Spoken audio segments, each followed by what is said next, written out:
Hey everybody. So today I was out here getting my guns ready for the season. I was shooting way out there to the Cedars. It's about, I'd say, 375 feet from where I'm sitting. And so I've had a lot of things pop up on my stream lately of people talking about different sniper rifles and stuff. So these two are my favorite two right now that I own. I used to own a bunch of VSR 10s, a couple of SSGs, which are the Novarich VSR 10s, things like that. Now, I love these. These are both Ares Amoeba Strikers. Now, this is a second gen with an HBA unit, and that has my run cam on it with the scope zoom on, has the fluted barrel, and of course the suppressor that you can't get anymore from Ares in Canada. Then I have my CQB sniper, which is a lot smaller. Now in Canada, you can run your snipers at 1.8 joules.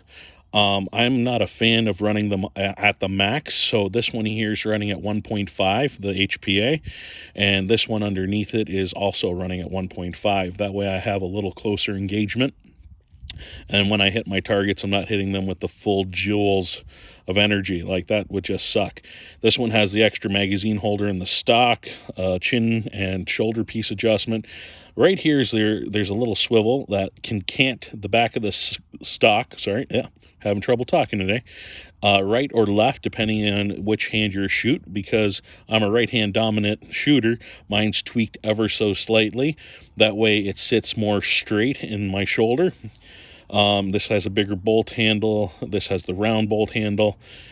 This was our first prototype build one that we did from the distributor. His name's Victor from Continental Imports. Love that gun because the front is all paneling designed to snap in and out, so you can put foregrips and everything into it.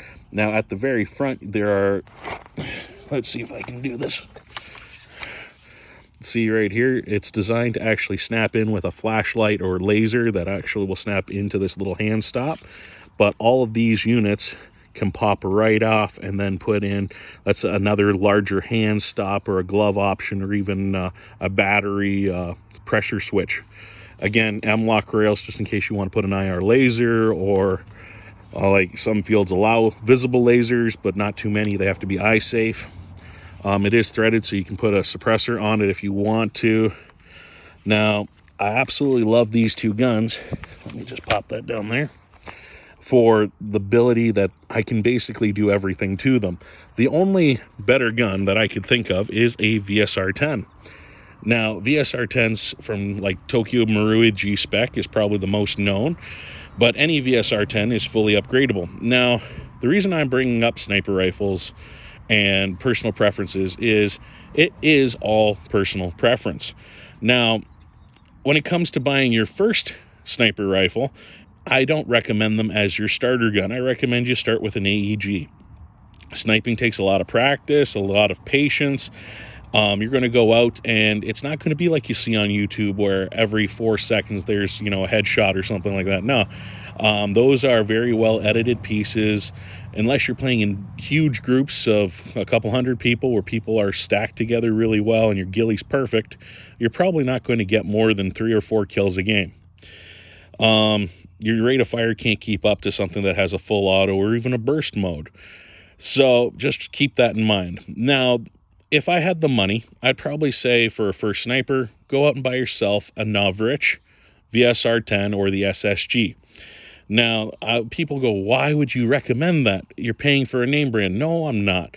There's a little bit to it with the name, but not just that. I've done a lot of research on snipers. I've built a lot of snipers. VSR 10's very easy to get parts for. But when you buy a Novarich version, he's already gone ahead and put a 90-degree sear in there. He's put all the upgrades already into it. So why wouldn't you go with one? I did a video a couple weeks ago now about the KCO2. Again, I love the platform and all the upgrades to it. He's going to be releasing his own version. It's just a KCO2 with all the upgrades already on it and a fancy upgraded body. But again, I could go out, buy a normal KCO2, or in this case, I could buy a couple Ares. Then I can go out and buy the Trigger Sear, which is in this one, the Action Army Hop Up, which is in that one, 2 stainless steel Prometheus barrels, the different buckings, the swivel barrels, all of this stuff you can buy and start throwing it on your gun. By the time you're done, you're going to have a $1,300 or $1,400 airsoft gun build. And why not just skip the pain and misery of having to do all the installing, all the tuning? Just go out, buy one good gun. His are already done. And you can buy a short barrel or a long barrel version. Go get it. It saves your time and your hassle.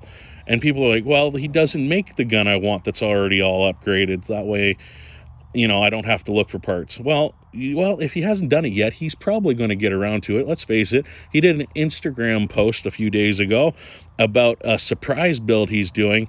And I can tell you, it's not a surprise. Anybody in the airsoft industry looks at that picture and goes, I know exactly what it is.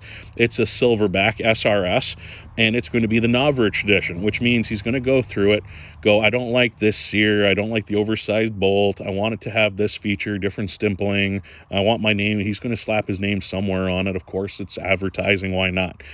But again, he has VSR 10s, he has the 24, which is a version of the classic Army, and the Ares did a 24, and Echo 1 did a really popular M24 sniper. And again, all of them are really renowned guns in the industry. But again, you can buy all these upgrade parts. Just go buy one that's already done up and save yourself a lot of money and a lot of headache. Now, a lot of stores will sell you here in Canada a Novrich gun. They usually carry one somewhere. However, just do yourself a favor. I'm not getting paid to tell you this, but I have a problem just paying that extra 15 to 20% markup. Just go to the guys that already import the gun into Canada. That would be the Canadian Cartel. It's on their website. I'll put a link at the bottom of this video in the YouTube channel, not on Facebook. Go to the YouTube channel and there'll be a link. Now, Facebook will get this video first, but there'll be a link to the Canadian Cartel website. I don't get any kickback. I'm not endorsing it. I'm just saying, if they're already importing it into the country, why pay an extra 15 to 20% for your local store to go, yeah, I'll ship it in from them, and then just charge you to come pick it up? Just order it from their website. It will come directly to you. It's not illegal to ship in Canada via the mail. And also, you can get all of the little like TCG nubs and all the other Novrich products from them. They're the Novrich dealer. That's them. It would be like me telling you, I want an Ares gun. Well, there are multiple dealers for Ares because the distributor doesn't sell out of their own store. He's a distributor. So that would be Continental Imports. It's like buying A&K guns. Well, everybody has A&K guns and cyber guns, but the distributor that bought the rights to that a couple years ago and had a ton of A&K guns was Airsoft Depot. It's like buying Crytek, any Crytek, that's Toronto Airsoft. They have the rights for that. So again, you can go to everywhere and get these guns, but you just go to the guys who are importing them and have the distributor rights to save yourself a couple extra bucks. That's all I'm saying. Like, yes, support your local business, but also, geez, money's hard to come by. I got to work hard for my money. Just go buy some guns. Have fun. Play safe and just do some shopping.